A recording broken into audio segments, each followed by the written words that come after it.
Hi guys, welcome back to Chess with Matthew. So on this video, we'll tackle about on how to beat the CARO-KANN defense. So the set opening start with the moves of e4 and c6, the so-called CARO-KANN defense. And here we'll play the move d4 and tries to dominate the center with the pawns of d4 and d5. And here with the idea of the CARO-KANN defense that he start first with the move c6 and follow up with the move d5 so that there is an early tension on the center. So here after d5, we will just play here the move f3, trying to support our e4 pawn with f3. And for example, after the moves of d takes e4, we can allow here to capture the pawn with f takes e4 and still having a dominance on the center with this two phalanx pawn on the board. And here, the black here may try the move e5 and again trying to pressure the center with his pawns. So that for example, after we capture this pawn, then there is an early queen's exchange on the board, and even though here for example on this position after king takes d1, still these double pawns on the e file is a weak, and even though here on this position that the white here emerge pawn up, but after for example bishop to e6 and for example after knight f3 and knight d7, and again later on this pawn will be a target of attack for the black pieces. For example after these knights will be developed for example and pressure this pawn for example with knight e7 to g6, and for example this bishop later on will manage to play bishop d7 and c7, and with a rook for example after these ideas for black to regain back the pawn to piece it on the board. So going back after e5, in which we just play here knight f3 to just have a defense to this d4, and after for example after the black here capture that pawn and have an extra pawn on the board, but we'll just play here a developing move after bishop to c4 that trying to castle as soon as possible on the king side so that we can pressure now the f7 and with this developing piece on the board. And here after the black plays the move bishop to b4, giving a check to our king, but we simply cover the check with c3. And after here the black play the move d takes c3, then we can now give our bishop to f7 with a check, because here after the white here capture our bishop, but he loses a defense on his queen, so we can capture now the queen. And here although the black here can actually capture the b2 pawn, and later on he can manage to capture the rook and promote his pawn to a queen, but after for example after with this check we'll just play our king here to a safe square on the e2, and let's say for example after the black grab the rook and promote his pawn to a queen, but there is now a mate in 5 on this position against the black king, and it will start with the move knight to g5 with a check, and the only square he can go to escape against a check is the g6 square. And after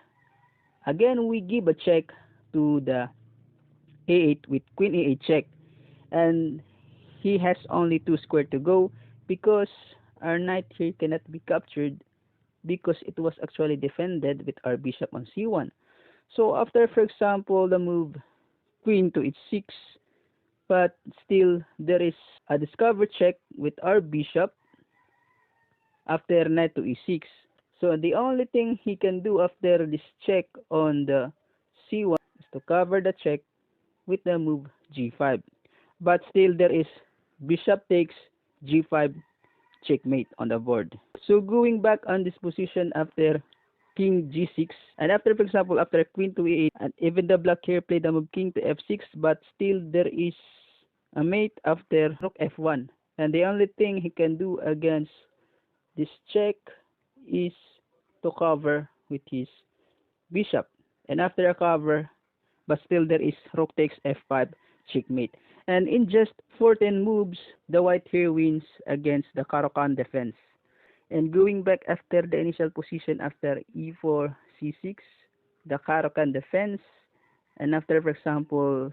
after a couple of moves, after d4, d5, f3, d takes e4, f takes e4, e5, and here after the white play the move net f3, and after a takes d4, bishop c4, bishop b4 check, and after the move c3, in which the black here should not capture our c3 pawn after d takes c3, because there is a bishop takes f7 check. Even though the black here will play the move king to e7, there is just a queen b3 for white with an attack to these pieces and a defense to the f7 bishop. And after, for example, b2 with a threat to capture our knight, but still there is queen takes b4 check, and after king takes f7 and queen c4 check, king a8, and queen takes c2. Even though the number of the pieces on the board is equal, but the only difference here is that this king was already been moved, and later on the white king here can castle and try to develop this rook and to start an attack against the black king. So going back after c3, in which the black here actually blundered with d takes c3, that allows here for white to have an initiative. The black here actually on this position should retreat his bishop to a5, and for example after kingside castling, d takes c3, knight takes c3, queen takes d1, rook takes d1, and bishop b6 check. We shall see in this position now that the evaluation on the board is a radical equal for both sides. So going back after c3, in which the black here actually blundered with d takes c3, and after bishop takes f7, king takes f7, in which the white here actually wins the queen on the board after takes d8, and after c takes b2, hoping for a respawn of his queen on the a1 square, but still there is just a simple king to e2 just to escape the check on this bishop. And after, for example, b takes a1 and promote it to a queen, and even though, for example, after a king to e2, and the black here just played the move net f6 just to develop his piece and try to attack the queen with the rook, but there's just a simple queen c7 check, and after knight d7 and bishop takes b2, and we shall see on this position now that the white here still has an extra queen on the board. So after b takes a1 and promote it to queen for the black, and now there is a mate n5 on this position after, for example, knight g5 check and a force to play king g6, and after